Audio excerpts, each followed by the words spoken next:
Have you ever felt like you're walking through life carrying something powerful, something the world can't quite explain, but it sees and resists? Like no matter how much you try to blend in, you're always set apart? Let me tell you something today. If you're seeing these signs, it's not in your head. You are dangerously anointed. And that's exactly why life has been trying so hard to break you. You weren't born to fit in. You were chosen to rise above. And that kind of calling, it comes with weight. It comes with resistance, but it also comes with divine authority that not everyone can handle. So listen closely, because if these signs sound like your story, it's time to stop questioning your path and start owning your power. You've always felt like you didn't belong, not because you were inadequate, but because something within you has always been different. It's not just that you've been misunderstood, it's deeper than that. It's the experience of being surrounded by people who look at you and only see the surface, while your spirit is carrying galaxies of depth they never bothered to explore. You've tried to explain yourself, to show them your heart, to give language to your intuition, but it always feels like your words float in the air, never truly received. You start to shrink, second guess, question the very essence of your being, wondering why connection feels so elusive. But here's the deeper truth. The reason you've been misunderstood is because you're resonating on a frequency not everyone is tuned into. You're communicating not just with words, but with energy. And most people aren't awake enough to feel that. You carry a vibration that shakes things, exposes shadows, and unearths truth. That kind of presence is uncomfortable. It's confronting. And when people aren't ready to meet themselves, they will reject the mirror you unknowingly become. It's not personal, it's spiritual. The power you carry isn't loud, doesn't demand a stage. It moves through stillness. It flows through your sensitivity, your inner knowing, your capacity to feel beyond what the eyes can see. And the world has often told you that this is weakness, that you're too much, too intense, too deep. But that sensitivity is your superpower. It's the very gateway to your anointing. You see beyond illusion, you sense what others suppress, and for much of your life, you've been absorbing emotions that weren't even yours, trying to make sense of the chaos you were never meant to fix. But when you start to awaken to who you really are, something radical happens. You stop apologizing for your intuition. You stop craving validation from those who cannot comprehend the blueprint written into your soul. You realize that you weren't misunderstood because you were wrong. You were misunderstood because you were early. You were seeing light in a world still addicted to shadows.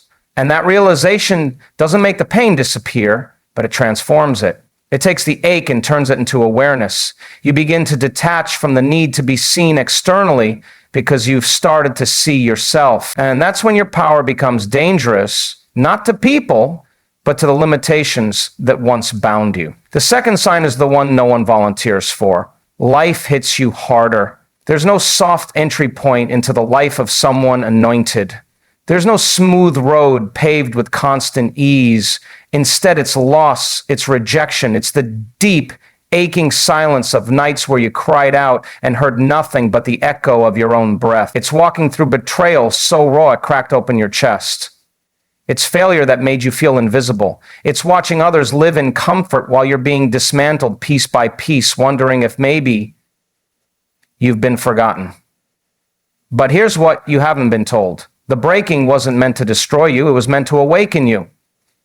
Your spirit came here for evolution. And that doesn't happen in the shallow waters. It happens in the deep. The fire you walked through, it burned away the illusions. The grief you held in your chest, it cracked open your capacity to feel. The pain you thought would consume you, it initiated you into power you didn't even know you had. Because when life pulls everything away, what you're left with is truth. Not the version of you the world molded, but the version of you that God intended. And in those dark moments, something mystical begins to take root. You stop resisting the process and begin listening to it. You stop asking, why me, and start asking, what is this trying to teach me? You begin to realize that the pressure isn't punishment, it's preparation. Every scar becomes sacred. Every breakdown becomes a portal. Every moment you thought would end you actually begins you. See, people who are anointed don't live easy lives. They live intentional ones. Every hardship becomes a mirror, every heartbreak a teacher, every delay a redirection. And you don't realize it in the moment, but over time you start to look back and see the pattern, the divine intelligence, the invisible hand orchestrating transformation in places where you only saw survival. You don't just survive the fire, you become the fire. You begin to walk differently, speak differently, carry yourself with a stillness that rattles the noise around you, because when you've been through the depths and found yourself there, no storm can steal your center. And that's what makes you dangerously anointed. Not because life spared you, but because it refined you. You are not who you were before the pain. You are more awake, more aligned, more unshakable. There's a pattern you've probably noticed, one that keeps showing up in your life like a quiet thread weaving through your relationships. People come to you not just to talk, but to unburden. You could be standing in a grocery line and a stranger starts telling you about their childhood trauma. You sit down with a friend for coffee, and 30 minutes in, they're in tears, releasing pain they've held on to for years. It's not random. You've become a safe space in a world that rarely knows how to hold itself. And here's the deeper reality. Your energy doesn't just comfort, it heals. It creates coherence in the hearts of people who've been living in internal chaos. And without even trying, you shift something inside them. You were born with that frequency. It's not something you learned, it's something you remembered. A kind of spiritual resonance that causes others to exhale around you, to feel seen without being judged, to reveal what they usually hide. But that beautiful ability to hold space, to see through people, to love them in their unhealed places, it can come with a cost. Because while you're pouring into others, who is pouring into you? While they leave lighter, freer, more whole, you're often left carrying emotions that never belonged to you in the first place. What makes it even more complex is that you've likely been doing this for so long, you don't even realize it. Since childhood, perhaps, taking on the emotional weight of those around you, trying to keep the peace, absorbing the unspoken, calming the storms no one else knew how to weather. You learned to intuit pain before it was spoken. You learned to listen beneath words. And while that ability to deeply empathize is sacred, it can also become a trap when you forget that your soul is not a dumping ground, it's a temple. Because when you're anointed, your presence can activate healing in others. But that doesn't mean you're responsible for carrying their wounds. It's not your job to bleed for those who refuse to bandage themselves. At some point, awakening means recognizing that your energy is valuable, that your time, your peace, your spirit is not something to be constantly sacrificed on the altar of someone else's comfort. And when you finally see that, when you finally reclaim that authority, you stop trying to save everyone and start allowing people to save themselves. And when that shift happens, when you start guarding your energy like it's sacred, which it is, you begin to attract different kinds of people, those who don't just take from your light but reflect it, those who see your power and honor it, those who aren't just drawn to your healing but are walking their own path of growth too. You begin to understand that the gift was never just for others, it was also for you, to show you the level of self-love and clarity you're meant to embody. And then comes the pulling away, the mysterious, unexplainable distance that starts to form between you and the familiar. At first, it feels like loss. People drift. Conversations that once felt easy now feel strained. The places you used to go no longer fit. It's like the fabric of your old life begins to unravel right in front of you. But this isn't something going wrong. This is something going right. Because when the anointing on your life begins to rise, it pulls you away from anything that's no longer aligned with your soul's evolution. You can't follow the crowd and follow your calling at the same time. There's a deeper part of you that knows this, and so it begins this sacred detachment from distractions, from codependent patterns, from environments that no longer hold your growth. This process is not comfortable. It can feel like being in the middle of the ocean with no land in sight. But solitude is not the absence of connection. It is the space where divine alignment begins. You start hearing your own voice more clearly. You stop needing the noise to feel significant. You start realizing that the people who once defined your identity were only meant to be chapters, not the whole book. The divine often removes you before it reveals you, because you can't transform in the same space that traumatized you. You can't expand while clinging to what is shrinking you. And so the detachment isn't punishment, it's purification. It's God's way of preparing the vessel before the blessing comes. It's in this sacred pause that you stop asking for external validation and you start listening to the still voice within.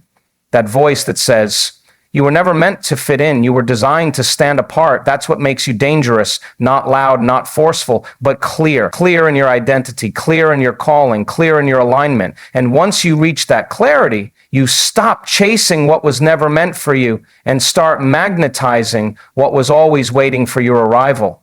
There's a quiet ache that lives inside those who are anointed. It's not a sadness or a depression. It's something else. It's the subtle, constant sense that you were made for something more. You can't always explain it. It's not about titles or achievements or recognition. It's not about more money or more possessions.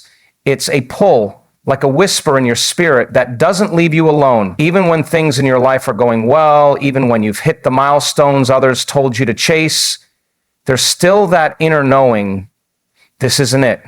This isn't all. There's something deeper. And when you're anointed, that kind of restlessness isn't a flaw. It's a divine invitation. It's your soul signaling that your current life is too small for the magnitude of your purpose. It's the awareness that you're being nudged, not by the external world, but by the intelligence that created you. You begin to notice the things that once satisfied you no longer feel fulfilling. The conversations feel shallow. The routines feel robotic. The things you used to tolerate now agitate your spirit, and you realize you're no longer content with simply existing. You want to expand. That expansion doesn't come through force. It comes through alignment. It's not about working harder, chasing more, proving your worth. It's about remembering who you already are beneath the layers of conditioning. When you're dangerously anointed, you can no longer hide behind distractions. The call is too loud, the vision too vivid. And so you begin to walk away from the familiar, not because you're ungrateful, but because your soul has outgrown what once felt safe. People might not understand this shift. They might accuse you of being restless, ungrateful, or unrealistic, but the anointed know this isn't ambition. It's awakening.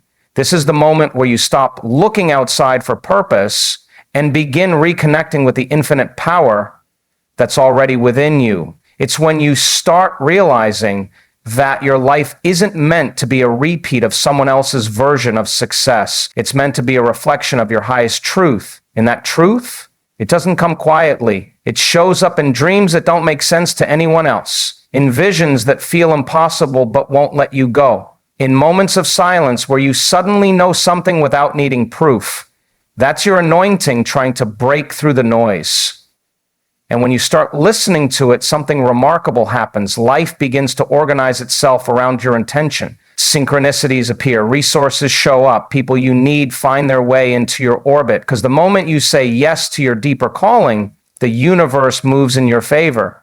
And then comes the part most people don't talk about. The role you've been chosen to play in your family, your lineage, your bloodline. The role of the breaker. You didn't just come to live a better life. You came to interrupt patterns that have run through generations. Cycles of trauma, silence, shame, scarcity, control. You've looked around at your history, at the pain, the dysfunction, the emotional wounds passed down like heirlooms. And something in you said, it ends with me. That decision was not small. It was sacred.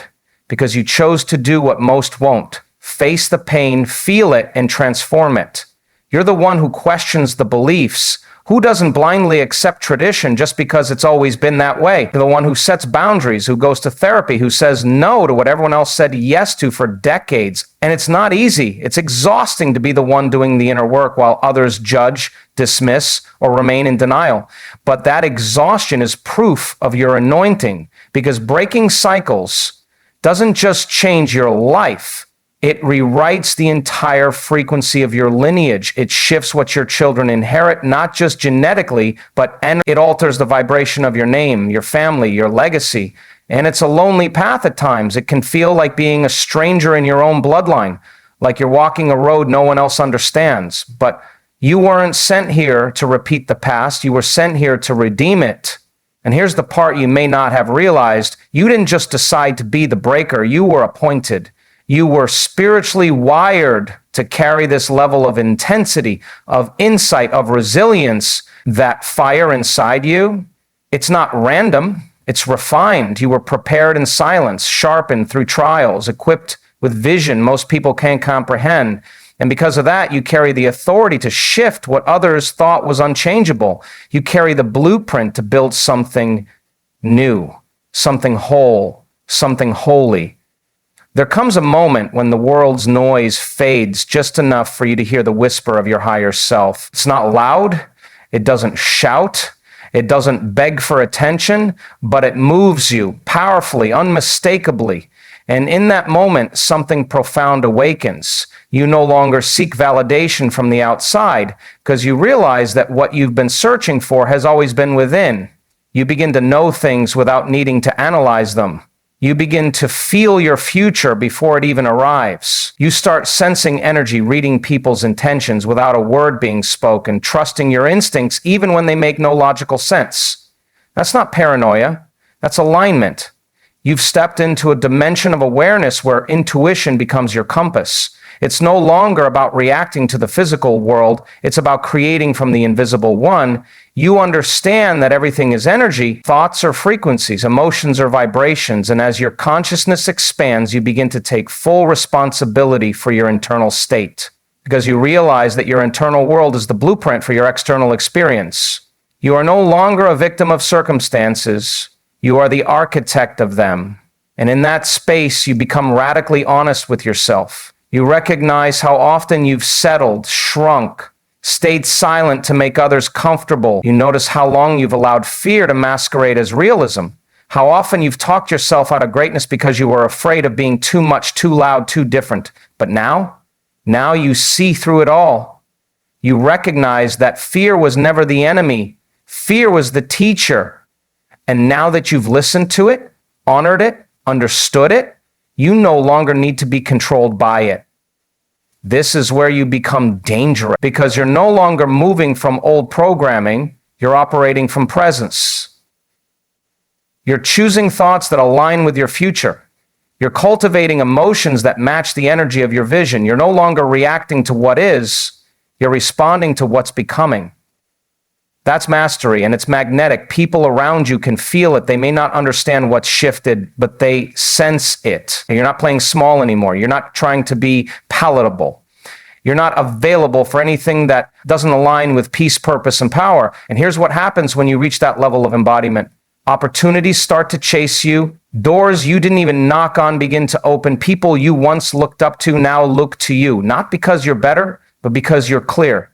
And with that clarity comes the final sign, the weight of responsibility. This is where many don't realize what they've stepped into. Because being anointed doesn't just come with favor. It comes with accountability. You're not just here to enjoy the light, you're here to carry it. And when you carry light, you expose darkness, not to shame it, but to transform it. Your life begins to carry a message, not through your words, but through your presence. Your integrity becomes your influence. Your consistency becomes your calling card. You don't need to convince anyone. Your energy speaks before you do. And that's heavy sometimes. You'll feel the tension between wanting to retreat into comfort and knowing you were born for more. You'll feel the weight of people looking to you even when you're still figuring it out yourself.